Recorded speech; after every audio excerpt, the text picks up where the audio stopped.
Victoire 2-0 du Paris Saint-Germain ce soir en huitième de finale de Coupe de France. Le Paris Saint-Germain continue à gagner. Invaincu depuis le mois de novembre, invaincu contre un club français depuis maintenant plus d'un an et demi. Le Paris Saint-Germain continue à prouver qu'il est le meilleur club français et de loin. Et enfin, un match sans prendre de but. Ça fait du bien. Je sais ce que vous allez dire, t'exagères. C'est une équipe de 3e division, de nationale, et t'es content de ne pas prendre de but contre cette équipe-là. Bah oui, je suis quand même assez content.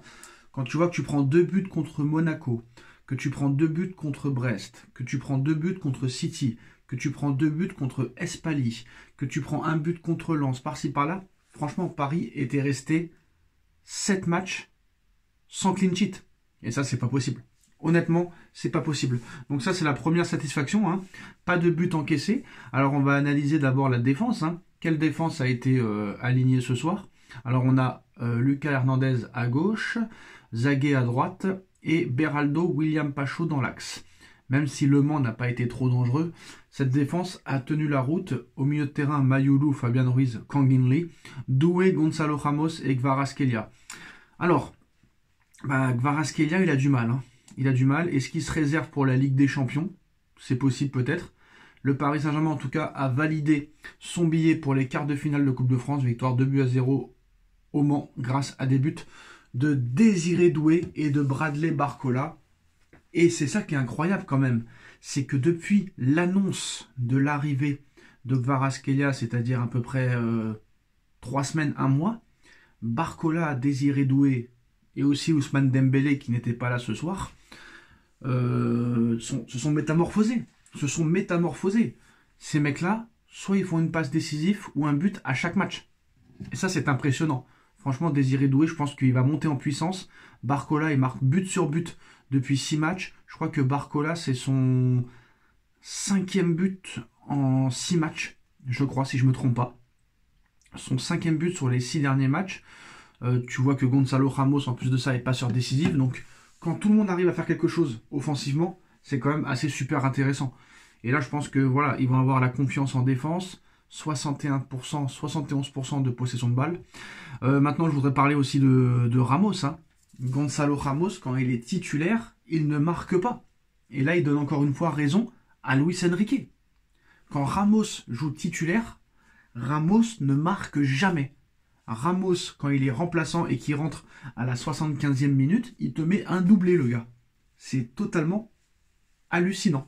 Donc je pense que Luis Enrique va continuer dans sa ligne de conduite, c'est-à-dire que Gonzalo Ramos va être sur le banc, avec Kang-in Lee dans les gros matchs, et les gros matchs, ça va être, je pense, Désiré Doué, Barcola, Dembélé. Maintenant, qu'est-ce qu'on fait de Kvaratskhelia? Parce que Désiré Doué, il est en pleine bourre, Barcola, il est en pleine bourre, et Ousmane Dembélé, il est sur un nuage à 3 milliards de mètres d'altitude. Donc comment on fait? Parce que Kvaratskhelia, on l'a acheté 70 millions, 75 millions d'euros. C'est pas pour le mettre sur le banc quand même.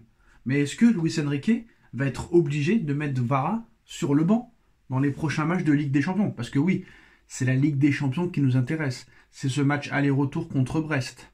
Et potentiellement ce match aller-retour après en 8e contre Barcelone ou Liverpool. D'abord, il y a Brest, match aller-retour. Donc comment va jouer Enrique?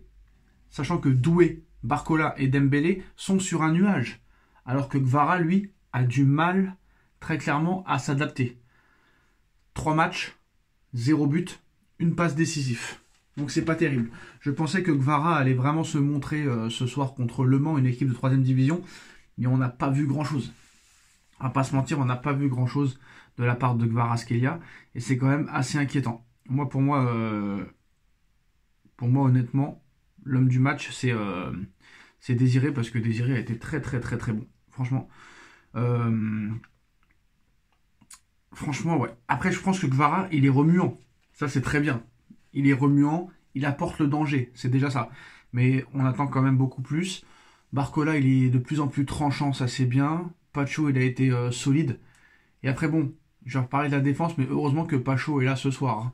Hein. Luis Enrique a bien vu qu'en deuxième mi-temps, il fallait vite faire rentrer Hakimi et Mendes, sinon on allait couler. Bon, Beraldo, comme d'habitude, hein, catastrophique. Je sais pas ce que ce mec-là fait au Paris Saint-Germain. J'en ai aucune idée. Mayulu, pour moi, n'a pas le niveau. Voilà, très clairement, il n'a pas le niveau pour jouer au Paris Saint-Germain. Je l'aime pas. Ramos, on en a parlé, c'est compliqué. Fabien Ruiz, c'est toujours aussi fade. Et Zagué, pareil, hein, Zagué, pas au niveau. Voilà, Zagué, ces mecs-là, Zagué, Mayoulou, n'ont pas le niveau. Et je pense que Enrique les utilise en Ligue 1 et en Coupe de France, parce qu'il sait très bien qu'il est au-dessus de ces équipes-là, pour essayer de les vendre. Voilà, il faut les vendre, ces mecs-là, parce qu'ils ne servent strictement à rien. Et quand je vois le match de Zagué, quand je vois le match de Beraldo, quand je vois le match de Mayoulou, bah, les gars, si vous avez des enfants, là, qui ont 7-8 ans, mettez-les au foot. Parce que ça doit pas être si compliqué ça d'être professionnel. Si des mecs comme Mayoulou et Zagué et Beraldo sont professionnels, je pense que tout le monde peut y arriver. En tout cas, quand même, bravo au Mans, hein. Bravo au Mans quand même, hein, qui aura fait quand même douter le Paris Saint-Germain en première période. Mais voilà, la qualification pour moi reste évidemment méritée et logique pour ce Paris Saint-Germain-là. Et voilà, maintenant on attend vraiment la Ligue des Champions et cette double confrontation contre Brest. Mais vraiment, je suis impatient de voir ça. D'ailleurs, je suis impatient aussi de voir le match contre Monaco vendredi. Et ça, c'est très très bien parce que là, on a un gros match vendredi avant la Ligue des Champions. On n'a pas le temps de se reposer sur ses lauriers. Et ça, c'est très très très très très intéressant. Parce que le match contre Monaco, c'est vraiment... là, on a vraiment des matchs... on a eu Brest la semaine dernière. Là, on a Monaco et on prépare très très bien ces matchs de Ligue des Champions contre des équipes de Ligue des Champions. Parce que oui, Monaco, lui aussi, est qualifié en barrage de Ligue des Champions. Brest est qualifié aussi en barrage de Ligue des Champions. Donc là, on enchaîne les matchs contre des équipes qui sont encore en lice en Ligue des Champions. Donc c'est des très bons matchs de préparation pour être performant en Ligue des Champions. En tout cas, Désiré Doué aussi continue de monter en puissance avec le Paris Saint-Germain. Les statistiques de Désiré Doué sur ces 3 derniers matchs, quand même, hein, c'est 2 passes décisives Brest et Stuttgart et un but ce soir contre Le Mans. Donc il arrive de plus en plus à montrer sa pierre à l'édifice dans cet effectif de Luis Enrique. Donc ça c'est très très très intéressant. Et ce qui m'a fait plaisir aussi, c'est l'entrée en jeu de Presnel. Ça faisait longtemps. Et ça fait plaisir. Voilà, ça fait plaisir que Presnel a récupéré le brassard en plus de capitaine lors de son entrée en jeu.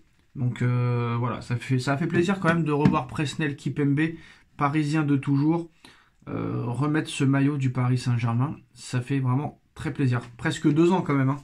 Presque 2 ans que Presnel Kimpembe n'avait pas joué au football et il retrouve les terrains presque 2 ans après. Donc ça fait plaisir. Et en plus de ça, avec le brassard de capitaine. Voilà les gars, victoire et qualification du Paris Saint-Germain ce soir, 2-0 face au Mans. Dites-nous en commentaire ce que vous en pensez. On se retrouve très vite pour une nouvelle vidéo. Tchuss.